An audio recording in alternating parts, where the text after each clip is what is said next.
Hello, everybody. FPL is finally back, and after missing the Game Week 4 pod this Thursday with Goff and Pras, I'm back as well. Whether you like it or not, it was actually my birthday.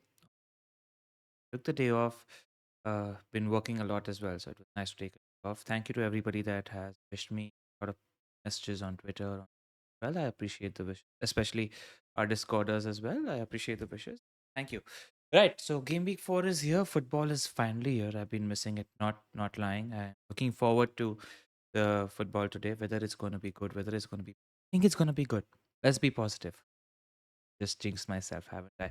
Anti jinx. I hope it doesn't be that bad, but let's get into the swing of things. Right. What happened in game week 3? I got 73 points. Trent got 6. Hendo got 4, which wasn't too bad. He made some good saves, which was quite nice. Munoz got a point, but he was quite attacking against Chelsea, which as well. Robinson got an assist. He's been great despite not getting cleans. He's been getting assists so far.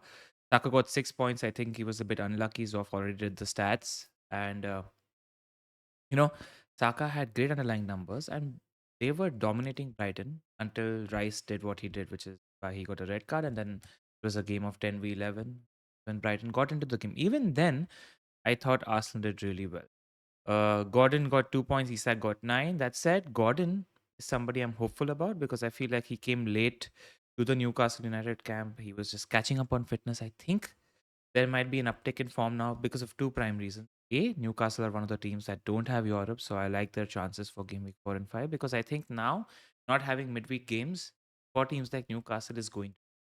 So I think that's going to be positive for them.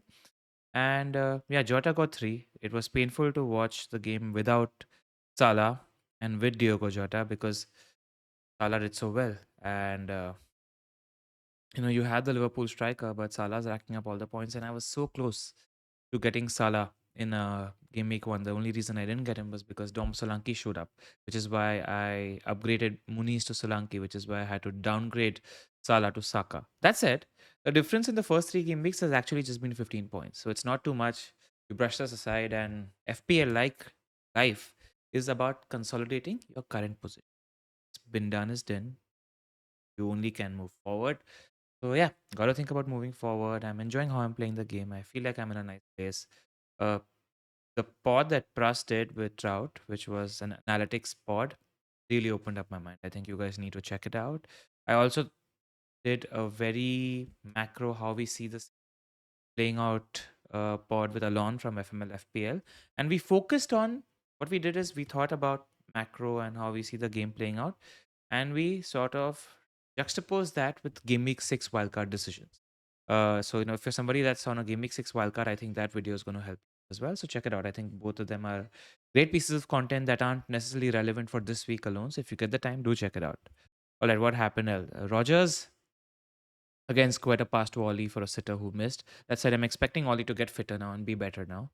And Muniz and then obviously Haaland saving us. So 73 points in all. Things could be better, but hopefully we push on after the international break. Before we get into the things that I want to discuss, a quick introduction to you guys. I think you guys already know about Sleeper. So we did a draft with all other content creators, including Let's Talk FPL, FPL General, the Black Box guys, etc., etc. And this is what our team was. I thought it was great, and especially it was a lot of fun co-managing with Pras and Zoff. Because I think what happened is they vetoed my stupid decisions or risky decisions at the start of the draft. So the first 4 or 5 picks, we went with good, solid, safe picks, and then both Prasans of agreed that X minutes risk are fine in this draft because you can manage within a game week as well. So let's say we have Grealish in our team. If he's not starting, we can remove him out and get in someone else, which is why picks like Grealish, Barnes, Raheem Sterling, for example. Raheem Sterling was our 16th pick out of 17 rounds. Getting him so late, I think he's going to be the pick of our draft. I won't be surprised at some point he is going to usurp Martinelli and Trossard. Arteta knows him well. And I think, though he might not be a good FPL pick, if you get to see Raheem Sterling is starting in the draft, you play him, and his upside is very high when he's starting. So I like that. So we got Jackson, Pedro. We back-ended Jackson with Felix, so we should have that striker spot covered for Chelsea. So we did quite a few of these sort of duos, and we didn't focus too much on defense because we felt like strikers and attackers are premium picks. And Pickford was actually our last pick, so I think our strategy mapped out well. If you do want to play sleeper, there are two games that they have. They have the draft, which I think you should set up with your friends. It was a great fun.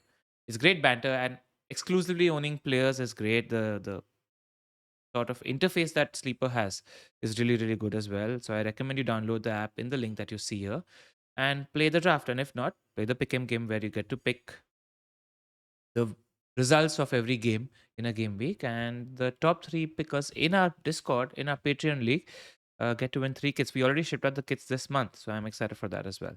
And the top one winner of our normal league as well gets to win a kit.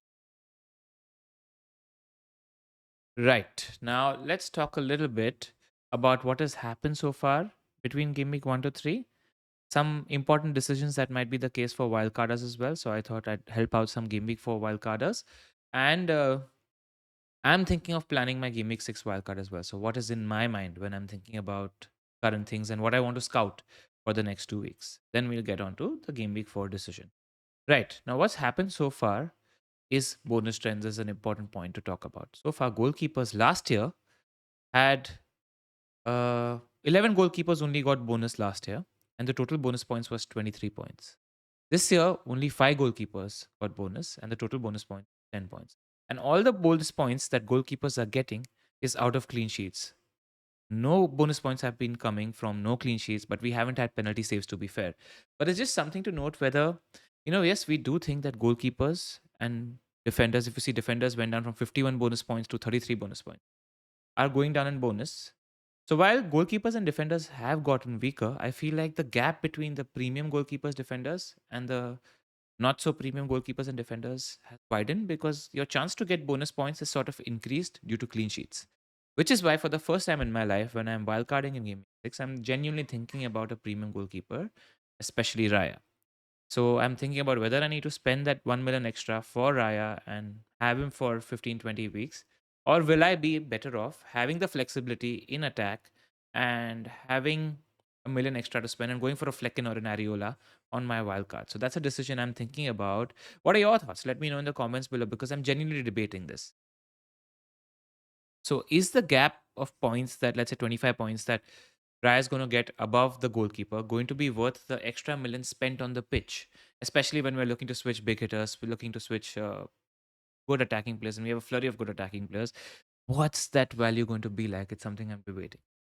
All right, but what's really, really changed is that midfielders have gone up in bonus points, and forwards especially have gone up in bonus points. The midfielders have gone up from 71 to 74 to 91 points in the first 3 weeks between last year and last this year, and forwards have gone up from 38 to 53. So that means attackers are good, and that really means that you need to hone in and get the good fixtures and good returns for attackers because more often than not, now a goal is not a 4 point goal; it's a 7, 8 point goal. Which wasn't the case last season. We've seen so many times that Mo Salah didn't get bonus points. Now he's getting those bonus points. So I feel like the weeks might be really swingy because when you're getting attacking returns, they are not like 4 point returns. They're not like 6 point returns. They're 8, 9, 10 point returns. And that's why hammering home the captaincy and getting like at least attacking returns from at least half of your attackers is going to be really, really important this season, more so than last season. All right. Now what do we have imminent and what am I looking to scout for before my potentially 90% likely wildcard before game week 6? Europe is imminent, and we need to see how teams are dealing with Europe. I think that's very, very important. Arsenal have had some injury issues. Odegaard looks like he got injured. What happened? It's quite interesting. He looks like he got injured. Then Arteta mentioned that we can't. Arteta didn't actually rule him out in the press conference yesterday. He said that there's 48 hours. He's really looking positive, etc., and he might to go. So he kept cards close to his chest. So it not might be the 3 weeks that we perceive, but I want to look at what Arsenal are going to be like because if Odegaard is fit for game week 6 and 7, which are the two prime home games against Leicester and Southampton, you want more action in Arsenal. But if he's not going to be fit, you want to see how Arsenal are going to be without Odegaard. This week they're without Odegaard and Declan Rice. So their Spurs could get something in this game, very much. There's rotation also imminent. They've got a game against Atlanta. So they've got Spurs away, Atlanta away, and City away. After that, I think this is where they rest their players, where they've got a home tie against Bolton. Then they've got Leicester home, PSG home, Southampton home. So could we see some limited minutes when we are wildcarding for the prime fixtures in Game Week 6 and 7? Maybe. Maybe. So that's something to monitor. Aston Villa have Champions League as well. So we want to see how they're treating Europe. I want to see how Slot is treating Europe. One of the big things that I have in my head about the Game Week 6 wildcard, my early hot take is I think Luis Diaz is going to be really, really good this season. I think the system is meant to open up space for Diaz and Salah. And Diaz is much better under Slot as an FPL asset than he was under Klopp, in my opinion. And I think he's going to be a really good pick. That said, if you look at the fixtures between Game Week 6 and 15, Brentford have a great run of fixtures. So Boomer's almost nailed on. Look at that. West Ham at home, Wolves at home, Ipswich at home, Bournemouth at home. Don't overthink Boomer. Solid pick. But I'm comparing him to an Eze. So do I go for a great pick like Eze who ticks all pieces, all boxes? He takes set pieces, minutes, penalties, great attacking player, versus a minutes risk like Luis Diaz, who's not even there in the top 8-10 fixtures. But I think Liverpool are one of the best attacks. And they do have good fixtures, 6 and 7, Wolves away, Palace away. I don't mind that. Chelsea at home also, I don't mind that. I don't think Chelsea are a great defense yet. So do we go for Luis Diaz? And I want to see how Slot treats him when it comes to rotation. Or just do we play safe with the likes of SA? Obviously, when it comes to Man City, I want to know whether I need to pick Rico Lewis or not on my wildcard. Look at this fixtures. 7 Fulham at home, 8 Wolves away, 9 Southampton at home. So I want to see how what Pep does, because he mentioned in his press conference that the preseason is over. The real season starts now. Earlier, my players played once a week. Now they're playing games every 3 or 4 days. So I want to see how these teams are treating Europe and what the spillover effect of that is before we potentially make our decisions in Game Week 6. The only thing that, like the 5% chance I don't wildcard in Game Week 6 is if Arsenal don't look great. The thing is, how are you going to judge the games against City away and Spurs away, right? They're going to be very different games to the home games against Leicester and Southampton. So you can't even extrapolate too much information of how Arsenal perform in these two games because they're going to be distinctly different games from Leicester to Southampton. So you have to be sort of careful about that as well. But Odegaard being fit or not is an important question in terms of how many Arsenal do you want to go for. Currently in my squad, I have no Arsenal. Oh, I might have given a spoiler, but we'll talk about that later. What else are we talking about? I want to scout the enablers. What are the enablers I like? I mentioned it on the pod with Alon. I think Daesh is going to start dashing. He had players that were injured. Branthwaite is going to be back soon. I think Patterson is going to be back soon as well, and the fixtures look great for Everton. I was impressed by that cameo from Ndaya. So Ndaya and the Everton defense is something I'm monitoring in the next 2 weeks. Ipswich also. My friend FPL Rouser mentioned that Delap could be on pens as well. So Delap, Hutchinson, Smodix are the picks I'm going to monitor. And obviously Semenyo is somebody I'm interested in as well. So if you look at this, Semenyo's got Southampton at home and Leicester away. Then he's got 3 tough fixtures between 8 and 10. And in this period, Everton have a great run of fixtures. And Ipswich have a great run of fixtures. Ipswich has Everton at home, Brentford away, Leicester home. And Everton has Ipswich away, Fulham at home, Southampton away. So when we are thinking about our 7th and 8th attackers, because I think I want to have a full squad, I want to see how Ipswich are doing. I want to see how Everton are doing. And I want to see how Bournemouth are doing. You're obviously going to pair them and still going to look at Joao Pedro. But Joao Pedro has a tough run of fixtures, Game Week 6 onwards. And Rogers, obviously. And Rogers has decent fixtures as well. So I'm going to monitor these enablers. Visa is obviously in my thoughts as well. Look at that fixtures. And I think it's almost like if Visa continues to do well and he's continuing to play striker for Brentford, you don't need to overthink it and just start with Visa and rotate him with a cheap 8th attacker. That's the thought there. So yeah, these are the enablers that I'm looking at. Luis Diaz is somebody I want to monitor. I'm also interested in how Bowen and Kudus look because they do have decent fixtures as well. That's it. That's what I want to monitor. And we'll make a decision and we'll come close to making a calls before Wildcard 6. Actually, what these decisions also could mean is people that are on Wildcard Gameweek 4 right now, you see what us Wildcard 6ers are looking at and sort of prepare for what people are going to be looking at. Keep that in mind. Right. Trent versus Robbo. Wildcarders Gameweek 4, by the way, definitely have Trent. There's no chance I wouldn't have Trent. I think Trent is potentially the best pick in the game at his current price. He's underpriced. People that haven't started with Trent in the first few weeks have genuinely gotten away with murder. He should have had at least 2 returns more. He looks excellent. But I want to talk about the optimal Liverpool 3. I like Robbo as a pick. So both of them have played pretty much the same minutes. Trent has gotten some early subs. Uh, Assist-wise, Trent has had 7 key passes, Robbo 6. But Trent has created 3 big chances. You can see that in the difference of XG assisted, where Trent has assisted 1 XG, Robbo's assisted zero point 0.5 XG. And both of them are splitting corners as well. So Robbo is not that far away from Trent. So the point I'm trying to make is, if I was to pick a 3 Liverpool team on Wildcard 4, I'd be looking at Trent, I'd be looking at Mo, and I'd potentially be looking at one of Jota, Diaz, or uh, Robbo. Now, at the moment, if you're looking to secure expected minutes, I like the idea of starting with Robbo.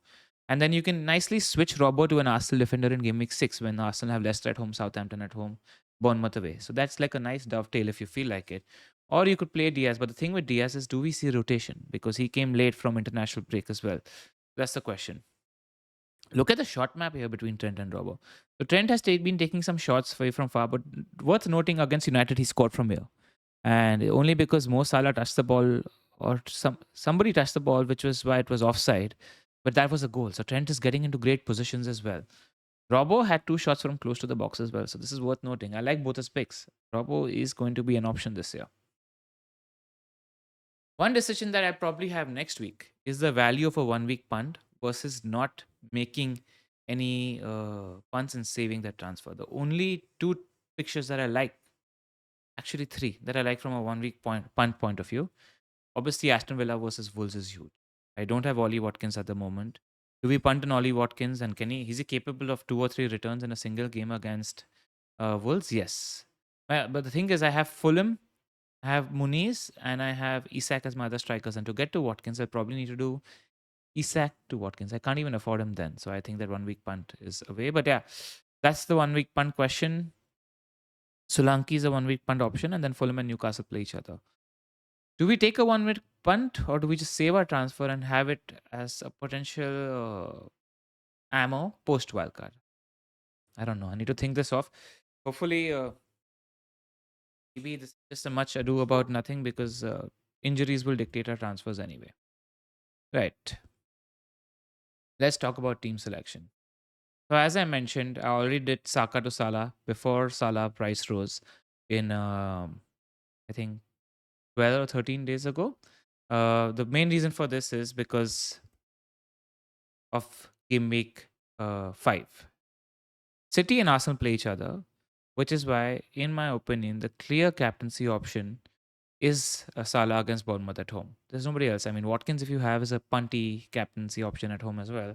And you don't like to captain City versus Arsenal, because we've seen previously that these sort of games, especially between Pep and Arteta, are very different to the games between Pep and Klopp. Pep and Arteta, you see 1 goal, maybe 2 goals at max. So I don't mind playing our defenders, and I don't like our attackers as captaincy options in this game, which is why I was like, I need Salah as a captaincy option against Bournemouth in Game Week 5. So I am going to sell Saka, and Odegaard might not play, Rice might not play. So, he might not explode anyway. It's the North London derby, though. Saka has gotten his most points that he's ever gotten last year against any opposition, and that was against Spurs. So make of that what you may, but I think you'll have to make tough decisions between big hitters multiple times chasing that upside this year. So you need to decide how you're going to play this FPL season. I am actually quietly confident about this week.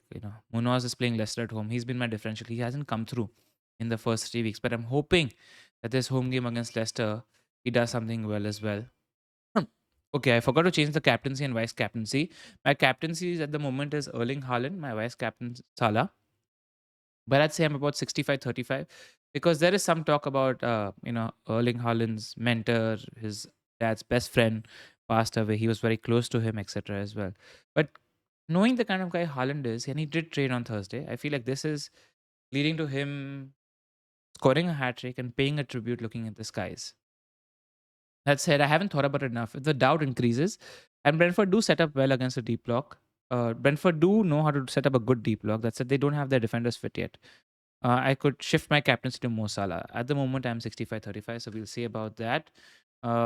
If we get leaked news that Haaland is not in the squad, he's not starting, then maybe I think I need to take the punt. I've already used a 1 free transfer. I need to do it for a hit, but I think I need to take the punt, especially since I don't have a playing bench at the moment to do Haaland to Watkins. I think I just have to do that.